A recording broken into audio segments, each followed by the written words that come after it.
Hello, everyone. Are you okay? Yeah? Feel some energy? Oh, good, good, good. So it's a special next for me. First of all, because we meet again in the flesh. So I think you probably seen me on some webinars with some of you actually in those talks. It's also a transition time for me. I'm again doing the move on turning into the venture capital side of the fence. So it's a bit of a special moment because my last day at Ferring will be in almost 10 days. So, and that is for me, if you saw some slides I've been sharing with you, this is a kind of a closure. Every time at each touch point with you guys, I've been sharing some part of that transformation, and this is happening now at the closure where Ferring is finalizing the chapter of the digital transformation, and I will explain what it is. But first of all, I wanted to say thank you to you all because I consider you as family. So it's been a journey of, with some of you, I know you, we were discussing yesterday, it's been 15 years chit-chatting at those conferences, and I consider you family. And this guy behind is my son, so meet Victor. So, and you will see my family as well. And at Ferring, we are proud to say we are in the baby making business. So we are building families. And I really say thank you also to my Ferring colleagues who couldn't make it today because they followed me blindly in a journey which was sometimes a bit risky for them. So thank you to them. So a bit about me. I'm French. Maybe you can hear that. I live in Switzerland. People see me as a entrepreneur, and I am. I've been breaking walls, building bridges, building companies since I'm 16 years old, and I've tried to do that entrepreneurial mindset inside Pharma. I'm now switching to the venture capital world because I see a huge opportunity to bridge the gap between the financial and investment world and Pharma, and there is something missing there. So I'm going to do the task to do that. But let's talk about Ferring. I've been heading the digital team at Ferring since 2017, and it's been a ride. In 2017, Ferring was scared of GDPR, so they've been saying, help us make something out of the digital team. And some of you, I think, yeah, I see some faces there that worked with Ferring with me in 2017. So it was a mess that we had to deal with. So a little bit about Ferring. If you don't know this company, it's quite a special company owned by one family with a purpose that is quite fantastic because they are in this mindset of saying we want to help people make families. This is a new office. If you go to Copenhagen, you might see that spaceship. It's a Ferring new building. And this is also what I strongly believe. Ferring is on a journey to become the new Novo Nordisk. So with a strong focus on reproductive medicine, maternal health. So you've seen how communication is very turned into having one locomotive as a therapeutic area. And some of people who works also in that fertility business are seeing a strong push into this. So what I try to do at Ferring is something very simple. I try to say to people everywhere, embrace failure. Just make a mess and iterate. And that was not easy. And I can tell you politically, it's never easy in a company to come and say, we are going to break a lot of eggs and trying to make an omelette with it and see what happens. That's what I tried to do for the last 5 years. And some good stuff happened. We will see that in a second. But before we go, we had the big elephant in the room, which was COVID. So something happened that accelerated our transformation. It's suddenly Ferring discovered that we were not having that body summer to actually accelerate. So we said, yeah, okay, so we do have to change a little bit. And this is where we started to feel, but hold on a second, we started that journey of transformation from capabilities, structure, organizational aspects already in 2017 to prepare for the GDPR implementation. So we were already on the verge to go, in some direction that COVID forced us to go, but basically it's accelerated the transformation. I'll just share with you a slide I shared in 2017 to the board of Ferring when I started. And these are real slides that I presented literally in that board meeting. And I said, this is what we wanted to achieve. We wanted that every patient and every HCP deserve the same experience online. And if you go to Azerbaijan, to the US, and ask yourself this in your company, do you have the same level of experience worldwide? We didn't. And I'm sure we are not there yet, but this is what we wanted to do. Also, we are one company outside, and because of the silos, we forgot that people see us as one company and not TA here, TA there, function here, function there. So we wanted to really also have this strong, and you hear me speak about digital is dead. I said to Ferring, I'm your last head of digital, and I killed my position. There is no more head of digital at Ferring as from 1st of June. So if you are looking to replace me, there is no more position open. So this is basically job done. We are talking about doing marketing, sales, we are doing business, right? So we are just having digital everywhere now. And data is a new oil, and this is why I'm also believing that data is going to come not necessarily organically from the inside of the company. We need to tame it. We don't necessarily need to own it, but we need to do something with it and to procure it from maybe outside of the walls. And we have to understand we are a pharma company selling molecules. We are not a tech company selling data. And that was a strong decision to say we are not going to do something we don't understand. So that's just some strong position that helped us move in the direction. And I just wanted you to see the situation analysis pre-COVID. You see, so that we had a little bit of aspects of transformation we wanted to focus on, especially the centralized to decentralized. So whatever is under the hood, we said no more each country doing its own CRM or doing its own advertising platform. It doesn't help us to fight over which website is coded, which framework. We don't care. You see that there is this innovation outside, innovation inside, and we all tried innovation labs, and we all tried to scale, but then you have the head of the commercial franchise saying, yeah, you know what, I have some cuts to do, and you guys are playing with some startups. I'm going to vote against whatever you guys are doing, right? Because they don't see the 6 months revenue impact or the business unit contribution on anything you do with a startup. But necessarily, we need to go outside and create vehicles to capture value, because non-drug assets are known to be a growth driver for any company in the pharmaceutical industry. And the reality is we are 3 companies in one, because microbiome is not run as a business like reproductive medicine. It's different to talk to a fertility specialist than a GI or any urogastroenterologist. So basically, there's a limited resources we had with that mindset of having 3 companies in one, like a mini Roche, a mini Sando, and a mini Novo Nordisk. That was quite difficult to apply a common digital strategy to those all. And something I've been sitting in the EU Commission to work on the bill of the digital health space, and that exposed me to the next big change that the EU is working.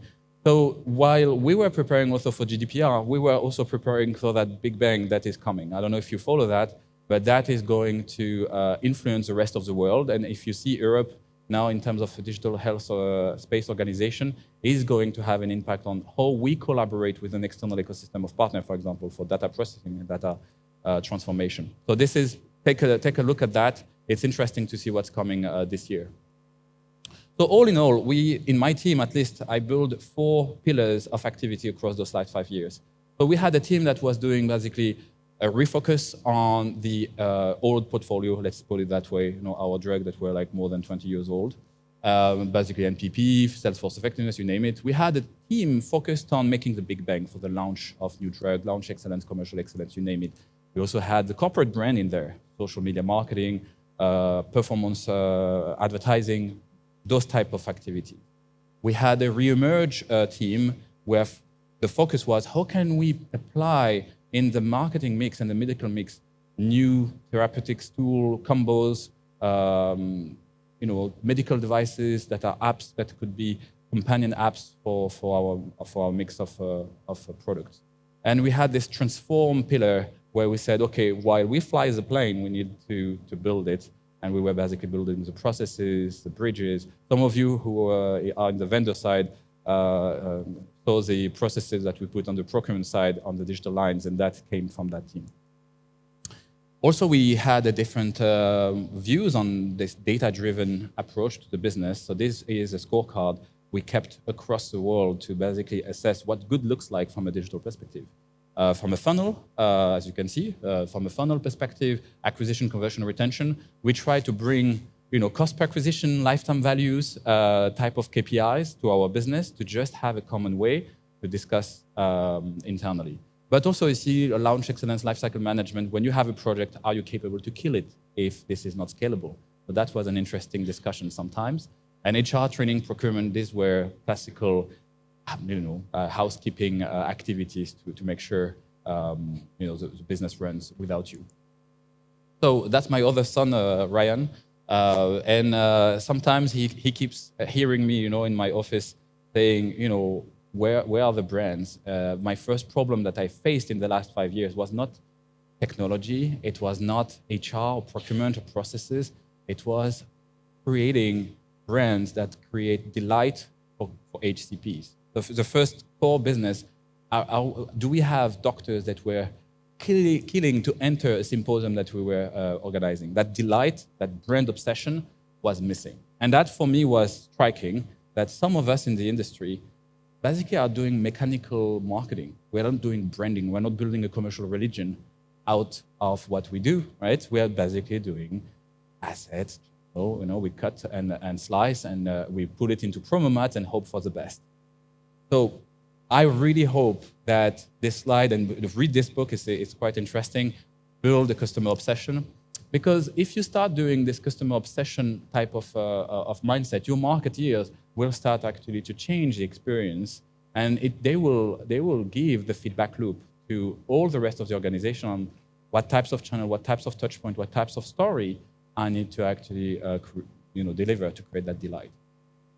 So branding is not marketing. And some of you know that, but if you see it in application, branding is definitely not marketing or communication. And we lack branding in a digital world because we are content-heavy consumer in the digital world. And that is where my pain point started. So we all hear about customer focus and customer centricity. I'm not going to mess your brain with a new, agency type of jargon, but are you customer obsessed, right? So this is like, are you the monster energy of your therapeutic area? Are you the Red Bull Racing of your therapeutic area?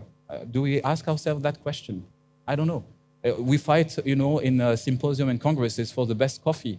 Who has the best coffee machine to attract HCP? This is not customer obsession, right? So that's kind of is where I'm really stressing the marketing team in my organization to tell them, bring me that. And we did at some point turn. So we kickstarted that campaign, and it is the same campaign since 2017. We didn't even call it a campaign. We call it a conversation vehicle. It's a hashtag that we took from the community that we call it the Trying to Conceive community, and we call it Project Family. Now, if you Google Project Family on your phone, you'll see it's all over with Ferring. We hijacked that hashtag, and now everyone is considering Ferring as part of the hashtag table. So we are basically invited by the European leaders, and we keep using this internally and externally at every single piece. It's a story, it's a position, it's a mindset, and it creates employee engagement, and it creates customer engagement. So I just wanted to tell you, we did try and it worked, but we had to do it through the corporate brand. And there is a reason why we did it through the corporate brand, because it unified the entire world behind the corporate brand. If we started to do that through a TA, like a disease awareness campaign, then it would have been country by country or region by region at best. And we also started to do inbound marketing on the HCP side. That was a huge, huge fight to start to say, let's stop building big website, 50-page, impossible to approve on promo mats because there is like millions of comments. Let's do one landing page and just get data and fuel that CRM. And that was also a fight, right? To have that agility on creating fast consumer brand and content. We also had to identify a new way to, and this slide is before COVID, but we started to do a new model for increasing the level of touchpoint and reducing the cost per touchpoint. So some of you might say, okay, how can we go from a 2,000 sales rep territory to a 20,000 HCP territory where non-personal promotion will be the frontliner so that we can reduce the cost per touchpoint and increase the reach. Remember that my scorecard, to have that cost per acquisition reduced. So we started that journey in some drugs, at least, and some therapeutic area way back. And also we started to say, what is an acquisition funnel online? So if you do advertising on New England Journal of Medicine with European Journal of Medicine, EMG, you guys are here. So what is the KPIs? What good looks like if we start paying advertisement money in that funnel? So, but it was not enough. So Ryan was seeing me, losing my hair, saying it's not enough to survive, right? So what can we do? So we started also to say we are too slow to move on. And we started to look at an ecosystem of partner outside because we wanted to differentiate ourselves. We wanted to understand who is the end consumer. And a company that loses sight of the consumer that you are serving is blinded and cannot innovate anymore. And we said, this is a fantastic opportunity if we have actually startups that can give us a feedback loop. We don't know, and we don't care, honestly, who is who in this platform, but having aggregated data to understand, okay, time to specialist, is it actually what we expected, or is it actually faster if we start implementing, for example, mental health coaching? And we were, from my experience, what we started to do is really looking for community-driven platform, because we wanted to have a mass of people, but also a highly data-driven platform. And this is in the fertility world. We did a partnership with Womb on that case. And interestingly, Womb was super interested to partner with us because they said, guys, you are bringing us this wealth of operations to us, which we don't have. We are too small. And you have the scale, you have the knowledge, the medical expertise, and so on. But us, we can bring you the talent, the culture, the tech, the data, the insights. I liked someone who said we are insight poor in pharma. So they bring us insight very quickly. And this is where we started to say, okay, so hold on a second. It's not just about having data. There is thick data and there is big data. Now we start to understand the difference of having very detailed data that we can actually extract and understand the patient journey in detail, exactly at each touch point. And we had like 70 data points in that startup. And we have also big data to basically see if you modelize the behavior of a community, of a patient, of a group of patients, is this going to follow a model so that we can secure our model. Interestingly, so when we applied it at Ferring, we had a project where we had 501 women on 9 months to follow if any steps on the way in this funnel. Remember that I see the world with funnels. So we wanted to understand, do we see patterns and do we see steps that we can influence to have a faster time to specialist? And we use big data on 501 women and on the data lake, and we have almost 1 million. We were closer to 1 million at the end of the day with the community they had. So we started to find patterns on our thick data pool, and we then extrapolated this to see, oh, hold on a second. Yes, indeed, obese women who has, for example, endometriosis might have like a longer time to specialist, and it's not just due to biomarkers, it's a mental health type of reaction. They were basically struggling with so much already, and having infertility as a diagnosis is basically causing a delay in going to the specialist. And this was interesting to understand that fertility awareness to see the treatment readiness at the bottom of the funnel. So going forward, we talked about capability, and if you see the beginning of the slide, this is the Digital Excellence Academy, we call it like that. I don't like the word digital, but it's basically following the life cycle of each drugs and following basically the segments that we have, HCP, patients, and consumers, and try to basically upscale the organization so that we don't have digital gurus inside the company. We have sales, medical, marketing people that are basically doing the job. And after 5 years, I'm happy to say we have a community of 200 people at Ferring who are somehow doing some of that. So it's not about me having, like ideas and so on. Now, I'm proud to say, and I'm very proud of my colleagues, that they are running the show at every corner of the company behind those trainings that we released. So, to conclude, it is a long, not relaxing journey. It's a lot of fights. Breaking walls, changing FTEs, moving them, and so on. It's a lot of work. It's 5 years, guys, so I have to say that journey, I feel it. The sales has a true vote of confidence. And your chief commercial officer or your senior VP, whatever good ideas you have on the digital, at the end of the day, they are pharma execs looking at the world in a special way. Even if they believe in the innovation, they're running a business. And we need to do what's good for the industry and for the patient to make sure that this business has an impact positively on what we do every day. But the KPI is this. Customer engagement is another qualitative KPI to tell you, are you on the right direction? It's not the strength, are you going too fast, but it's telling you the direction. So it's about people, not tech. And I never saw a project going south because of tech. It was always about people. And my last 20 years, it was always the recipe. The people are the problem, but they're also the solution to your problem. So again, it takes time, and that's okay. I've done 5 years of digital transformation at Gedeon Richter. I think there is someone at Gedeon Richter today. 5 years of transformation at Ferring. And it's funny enough to say that doing this transformation in mid-sized companies, 5 years might seem a lot, but it's quite fast in the lifespan of a company. But yes, it takes time, and you cannot overpromise that you will achieve measurable sales impact with your digital transformation program in 2 years. That's a bit unrealistic. So invest in tech. You could invest in tech smartly. That's actually something I do say, but invest in it where you feel it's a tool to achieve a measurable business impact. If you have a tech team internally that becomes obsolete after 2 years, then it's not a good plan. Maybe you have to externalize that to a partner, big tech or whatever.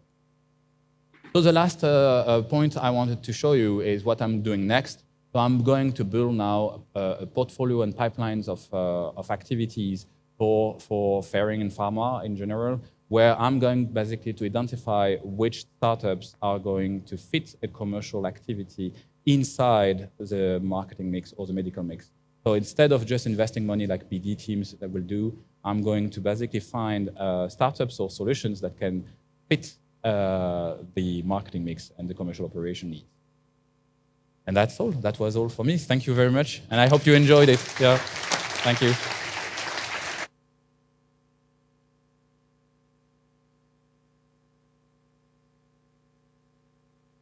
Anyone has questions for me? Or you are hungry and want to eat?